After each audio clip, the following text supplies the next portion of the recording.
कीर्ति कुमारी जी, श्री हरिवंश गुरुजी। राधा वल्लभ श्री हरिवंश महाराज, मेरा प्रश्न है कि गुरुदेव के चरण पादुका की सेवा किस प्रकार की जाती है और गुरुदेव भगवान की परिक्रमा कैसे करें, कृपया करके मार्गदर्शन करें। पहली बात तो गुरुदेव भगवान की चरण पादुका में ब्रह्म बुद्धि रखे, पहली पूजा। साक्षात भगवान विराजमान है ऐसा भाव करे पादुका जी में। जैसे भरत जी ने रघुनाथ जी की पादुका अयोध्या में आकर विराजमान किया, और ऐसी भावना की कि साक्षात भगवान श्री रामचंद्र जी सिंहासन पर विराजमान है। आज्ञा ले लेकर के 14 वर्ष तक राज्य शासन किया। राजा रही पादुका जी और सेवक रहे भरत जी। तो पहले हमारी भावना हो गुरुदेव की पादुका में ब्रह्म बुद्धि कि मेरे साक्षात गुरुदेव भगवान इस रूप में विराजमान है। उनकी चरण पादुका मतलब गुरुदेव ही विराजमान है। अब उनकी सेवा पद्धति कहे कि अपने मस्तक से प्रणाम करके फिर हाथ में जल लेकर उनकी पूरी पादुका जी का लेपन करते हैं जल से, और फिर उस हाथ को धो लेते हैं तो चरणामृत हो गया। क्योंकि रोज पादुका जी को जल से अगर स्नान कराएंगे तो लकड़ी की पादुका जी होती है, फिर भावना करनी ना, तो हम जल हाथ में लिया, पादुका जी ली, ऐसे पूरी पादुका जी में फिर जल को धो लिया तो वो हो गया चरणामृत। चंदन लगा दिया, एक वस्त्र बिछा करके उनके ऊपर विराजमान कर दिया। हमारी और श्रद्धा बन रही तो आरती कर दी। इतने से गुरुजी की पादुका की पूजा हो गई। फिर इसके बाद जो गुरुजी की पादुका रखता है वो गुरुजी की और गुरुजी के आराध्य देव की छवि जरूर रखता है, तभी पूजा पूरी मानी जाएगी। तो भोग श्रृंगार ये सब छवि में करे और ऐसे गुरुजी की पादुका की पूजा कर ले।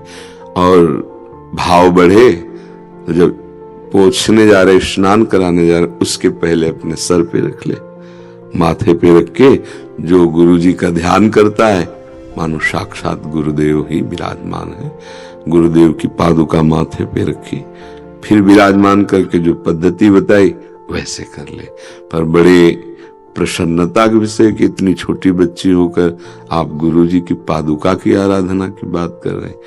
पादुका में भाव हो जाए तो सब कुछ प्राप्त हो जाएगा, क्योंकि गुरुजी का प्रकट सानिध्य तो हर समय मिलता नहीं।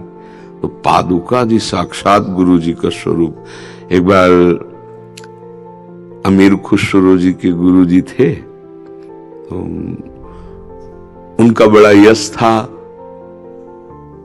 एक ब्राह्मण उनके पास गया कि बेटी का ब्याह है, आप सिद्ध पुरुष हैं, कुछ व्यवस्था कर दीजिए। तो ना तो कहा नहीं उन्होंने, कहा परसों आ जाना। परसों फिर है, बाबा बेटी का ब्याह और आपने कहा था परसों आ जाना। पादुका लकड़ी की रखी थी, उनका पादुका ले जा। तो संत आ गया, उन्होंने पादुका उठाई, सर पर रखा और चल दिया घर के लिए। पर मन में सोचा कि पादुका से क्या होगा, बेटी के ब्याह के लिए तो रुपया चाहिए था, व्यवस्था उससे होती, पादुका से हमें लगता है बाबा ने हमें फुसला दिया। यद्यपि श्रद्धा थी तभी तो मांगने गए थे, सिद्ध पुरुष हैं, कुछ ऐसा।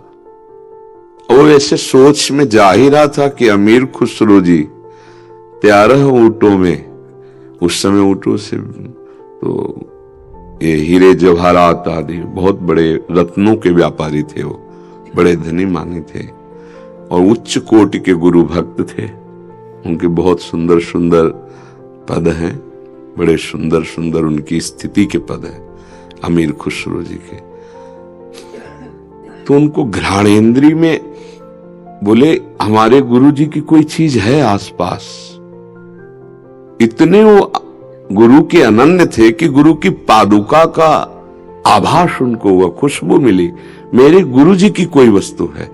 तो जैसे जैसे वो ब्राह्मण नजदीक आता जाता वैसे नजदीक ही ब्राह्मण से कहा कहां से आ रहे हो, तो तो उनका संत भगवान, उसमें औलिया जी कहते हैं, पीर औलिया संत, कुछ मिला मेरे गुरु जी का कुछ, तो उनका पादुका दी बाबा ने। तो आपको क्या चाहिए था? बेटी के ब्याह के लिए धन, तो पादुका हमें दे दोगे? तो फिर हमें क्या दोगे? बोले 13 ऊंटों में ये हीरा रत्न आदि है, ये ले लो हमें गुरु की पादुका। उनका लो पादुका। उनको 13 ऊंटों में सेवकों सहित उनके घर भेज दिया, पादुका लेके गए और गुरुदेव से कहा, गुरुदेव पादुका वापस लाया हूं। कितने में? बोले 13 ऊंटों की संपत्ति। हाँ, सस्ती ले आए, चलो रख दो। ये गुरु की पादुका अमूल्य है। गुरु ने पादुका दे दी, मतलब हर समय गुरु का सानिध्य। और जिस चौकी पे पादुका विराजमान किए, अगर वो पादुका हम बीच में रख के और 4 परिक्रमा कर ले तो गुरुदेव की परिक्रमा हो जाती है। गुरुदेव की परिक्रमा हो गई, गुरुदेव की पूजा हो गई, और हर समय पादुका जी का सानिध्य गुरुदेव का सानिध्य माना जाता है। वो बड़े भाग्यशाली हैं जो गुरु पादुका का पूजन। श्री सीताराम ओंकारनाथ जी महाराज बड़े सिद्ध महापुरुष हुए, वो अपने गुरुदेव की पादुका छाती से बांधे रहते थे। ऐसे पादुका गुरुदेव की लंगोटी से ऐसे बांधे रहते। जे गुरु चरण रेणु अनुरागी, ते लोकों बेदहु बड़ भागी। जे गुरु चरण रेणु सिर धरहि, ते जन सकल विभव। ऐसी श्रद्धा आजकल कहाँ रह गई कि गुरु चरण पादुका में इतनी प्रीति करे। वो तो अहोभाग्य धन्य भाग जिनकी ऐसी गुरु चरण पादुका में प्रीति हो जाए।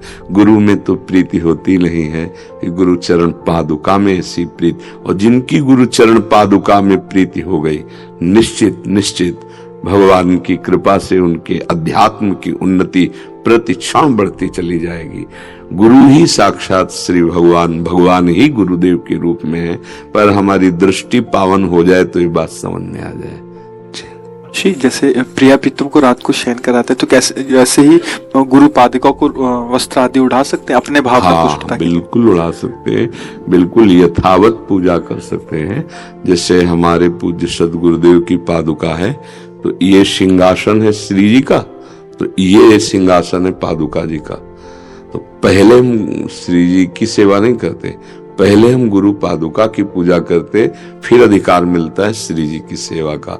बस ये इतना भेद जरूर है, गुरु जी की प्रसन्नता के लिए पादुका की सेवा करने के बाद हस्त प्रक्षालन करके फिर हम श्री जी की सेवा करते हैं। पर पहले गुरु पादुका, प्रथम गुरु पूजन, फिर इष्ट पूजन। पर इष्ट पूजन के लिए फिर हस्त प्रक्षालन करके, क्योंकि गुरुदेव जिसमें राजी उसी में हम राजी। तो आदि भी इधर के उधर यूज नहीं कर सकते? नहीं, गुरु पादुका का अलग सेवा विधान और गुरुदेव के द्वारा दिए हुए इष्ट का अलग सेवा विधान।